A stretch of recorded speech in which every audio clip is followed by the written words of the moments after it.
What's up, ladies and gentlemen? Welcome to a brand new episode of Married to the Game. Rest of State Edition is actually being filmed first today. Woo-hoo.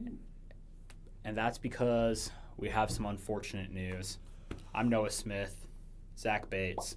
This is Orem Kimball Snap. Breaking news. Breaking news as of about 6 hours ago from ESPN's Pete Thamel, one of the top experts on college athletics. I'll read the tweet to you guys right here. It says, news, the WAC has filed suit against Utah Valley University to pay a contractually obligated exit fee in the amount of $1 million, which the lawsuit says Utah Valley has refused to pay. Utah Valley is headed to the Big West effective July 1st of 2026. Followed up with the tweet that says, the suit was filed February 2nd in district court in Tarrant County, Texas. Per the suit, UVU did not comply and failed to make the required exit fee payment, which rendered UVU a member institution not in good standing.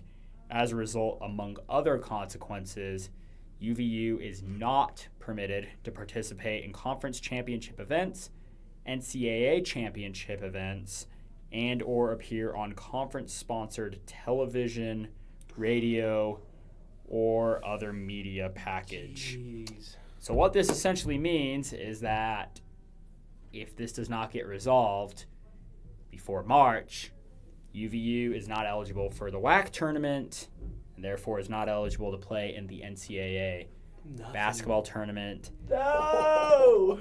In the midst of one of the best seasons in school history. The best season. Perhaps their best shot to make the NCAA tournament. We're gonna let Orem Kimball commiserate a little bit. Blame who you will blame. I'll add some context afterwards, but just go to town, buddy. You know, I've said it once and I'll say it again. Growing up is realizing your teams will never win a championship. Or appear in one, for that matter. And it just sucks. It's like they need to figure out a solution. Because, obviously, if this was a different team like BYU or Utah State, right, it would get resolved immediately. They would pay the money, hands down, no questions asked. But where it is UVU, their athletics is not anything usually worth noting. But again, $1 million's not a lot. President Jimenez needs to just get the funding, make the payment. You guys are leaving the conference. It's literally only $1 million, which, again, is a lot more for UVU than it would be for other teams. But this is the greatest season of all time. Your players deserve it. They deserve at least the chance to play. Scrap together $1 million. It really could not be that hard to get $1 million from the largest university in the state. For sure. Zach? Find a solution. Yeah.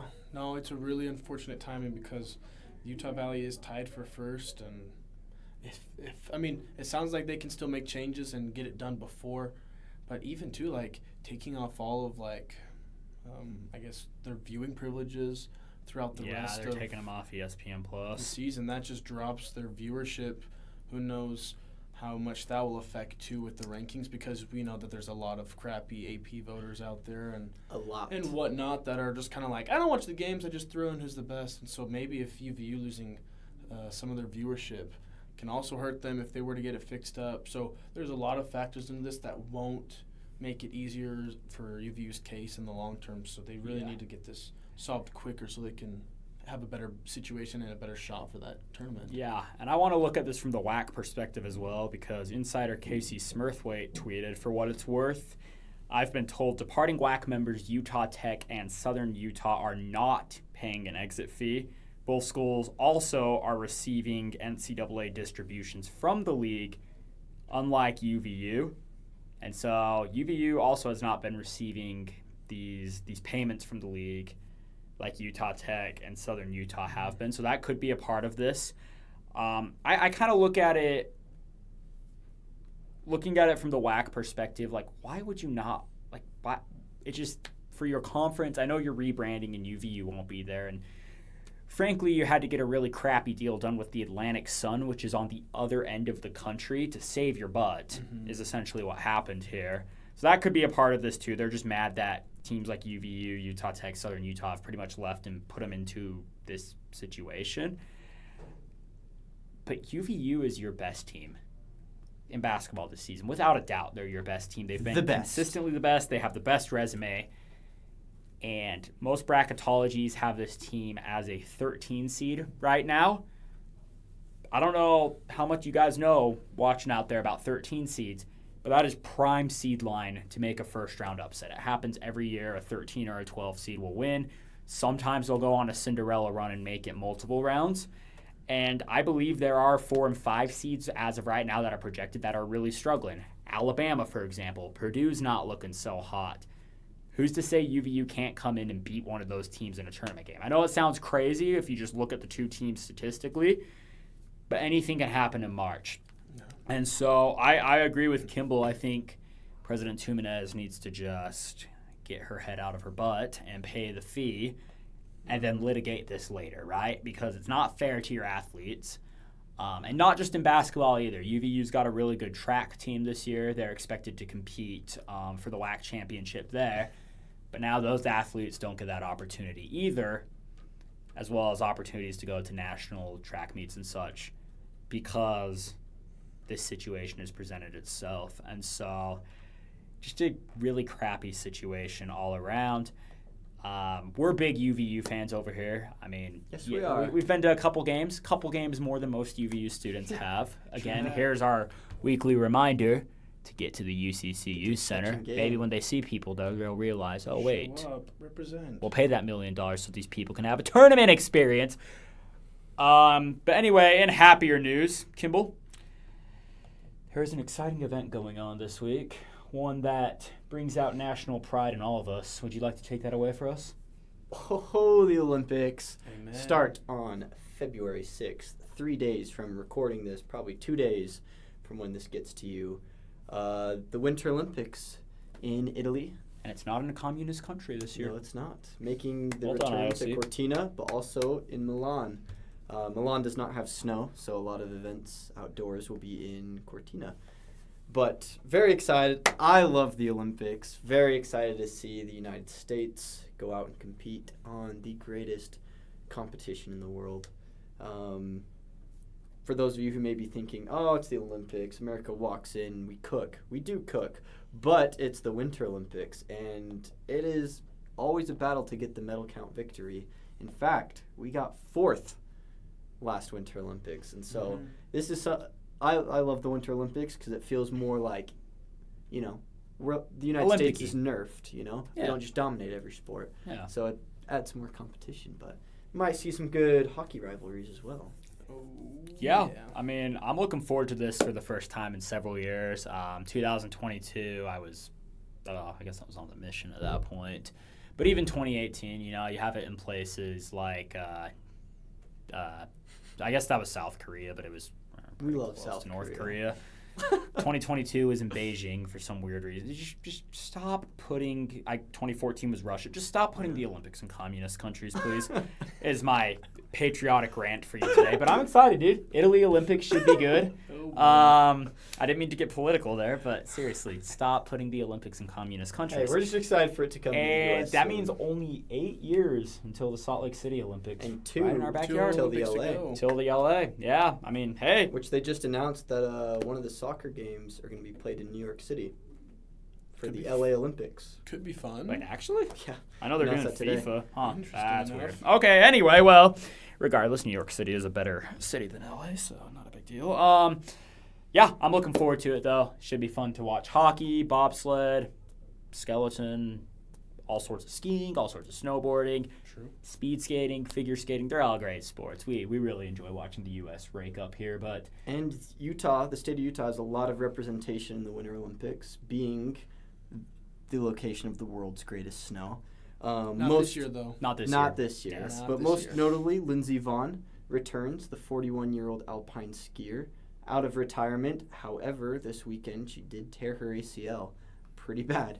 But she says that she is going to compete and ski in Italy. So hopefully that lets her still be competitive. Unfortunately, that probably means we won't see a medal from her. But, you know, she said that she knows what her body can handle, so I'm hoping that means Book it. that we've got She a will medal win a on the medal table. right now. She will win a medal. Book Greatest it. story ever. Book She's it. She's going to do it. ACL. She's going to do it on a torn That'd be ACL. awesome. Yeah. Zach, you got any thoughts about the Olympics? Any national pride you want to spew out? Yeah, man. This is the time where, like, patriotism is going to be, like, highest of all. And so I think we're going to absolutely love seeing the U.S. go kick some butt. We love America. Go over hit here some in the fresh pod. pal. And Some fresh pals. since I like that. I like that. we haven't had any here, so We have not. we gotta be happy when we can finally get some anywhere in the world. Yeah, exactly. Now, Kimball, for you, let's predict the medal count. Which country will go away after these next few weeks with the most medals? Here's the thing. Last Olympics, Norway broke the all-time Olympic record for most golds in a single Olympics at 16 medals. I do not see a repeat of that. Here's the thing is NHL players are now allowed to compete. They have not been allowed to compete for 12 years. That's true. So the United States hockey team should receive a massive boost from this. Granted, there's a lot of NHL players from Canada and Russia and other Northern European countries. Yeah. I mean, if you do remember though, the World Games with the NHL. 4 nations. Yeah, the 4 U.S. and nations. Canada in the championship. So U.S. can put themselves a team together to beat others. We'll see if that continues again with the Olympics. We're hoping it does. Yeah. Get Do some I payback. think the U.S. will get the most gold? I do not, unfortunately. It's tough. It's tough for us to do it. We can. We've got a lot of really good snowboarders. We do well in, I believe, in speed skating. We've got a phenomenal speed skater. But sports like bobsled and luge, we just kind of struggle with those. And so I don't think the U.S. will. The U.S., I do believe, will be in the top 2, though, in terms of medal count. I believe that this will be a much better Olympics for the United States. Yeah. I think just as kind of a fun prediction here, I think Norway will lead the medal count again. I don't think they'll get the all-time record again or beat that record. Yeah. But, you look at, like, the cross-country skiing, those, like, 6-hour events on TV where you turn on, it's the dudes going through the middle of nowhere backcountry skiing. They get down, they shoot, and then they keep going. That's Norway's forte, and so if they just keep racking it up with that, I'm going to take Norway. U.S. will be a top 3 country, though. I will make a bold prediction here. Let's see it. Well, not really a bold prediction, just a prediction. I think Canada will win the gold medal in hockey. I think they'll I think they'll beat us again.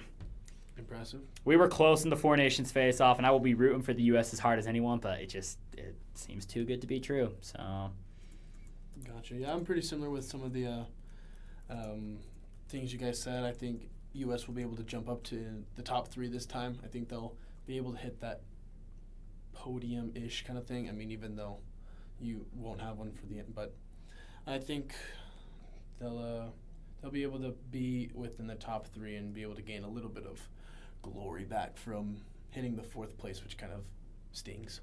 Yeah, for sure. We're going to predict some UVU games before we get out of here because they still have a heck of a basketball team, 16-6, 6-3 in conference. Currently a 13 at bracketology, pending some litigation in the state of Texas.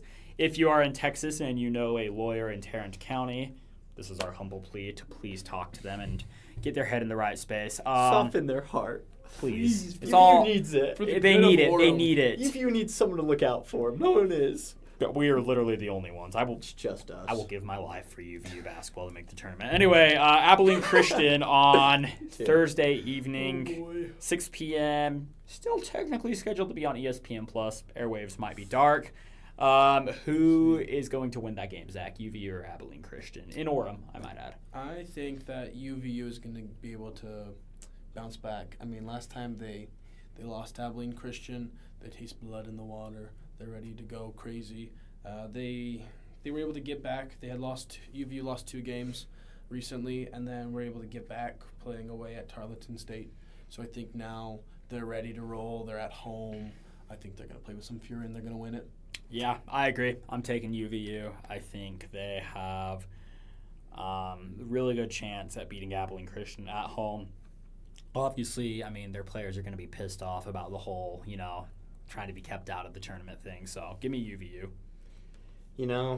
UVU had never let me down, but They did finally let me down against Cal Baptist. They had the game. They had it. Lost it in overtime.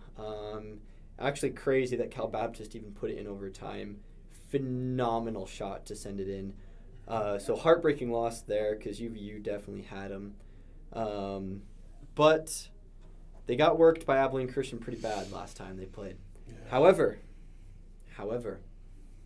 that was a less mature UVU team.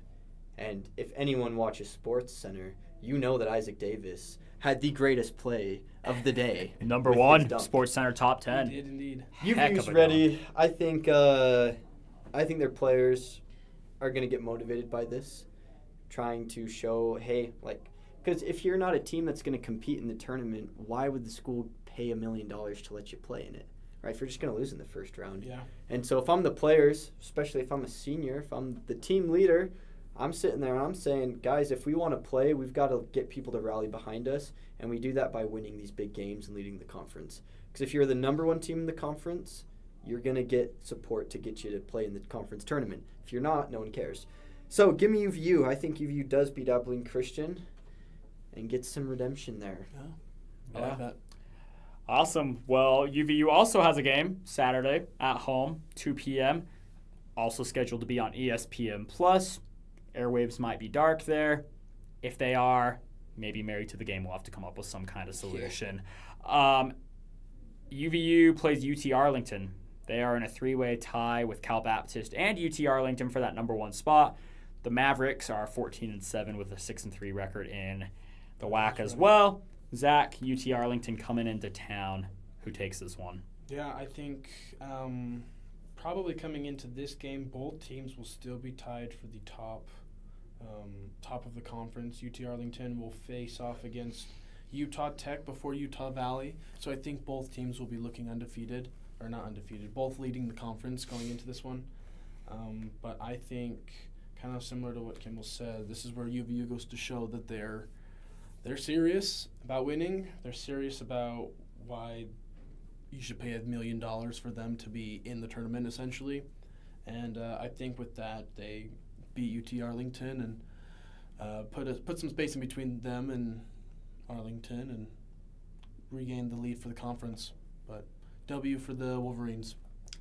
Yeah, I agree. Let me just check, because I think this UT Arlington game might actually be their homecoming game.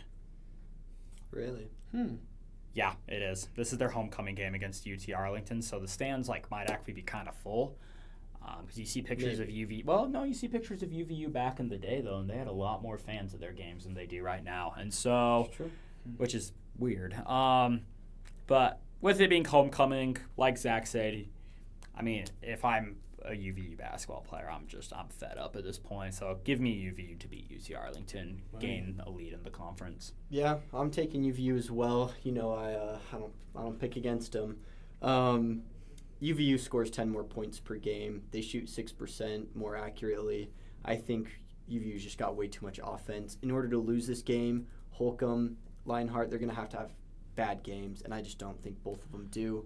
I think you really only need one of those guys to pop off, and you win the game. So give me UVU. I think I think these next 2 games, if UVU really wants it, they're going to be some games. There you go. Yeah, UVU across the board. UVU across the board. Well, if you're a UVU fan and you are utterly ticked, as we are here at the podcast, appalled, incensed, whatever the word is you like to use, make sure to hit the subscribe button. Click the bell so you can follow updates on this story, and leave a comment, of course, and maybe we'll get a GoFundMe or something started, raise this money ourselves, get the Wolverines to the NCAA tournament so we can see the greatest Cinderella run of all. What about Ryan Smith? Is he a UVU guy? He's a BYU guy, but we might be able to use up the road. We might be able to. You got to drive by UVU to get to the freeway. We might be able to tug at his emotional heartstrings. He is a very giving guy, so maybe he's willing to help out.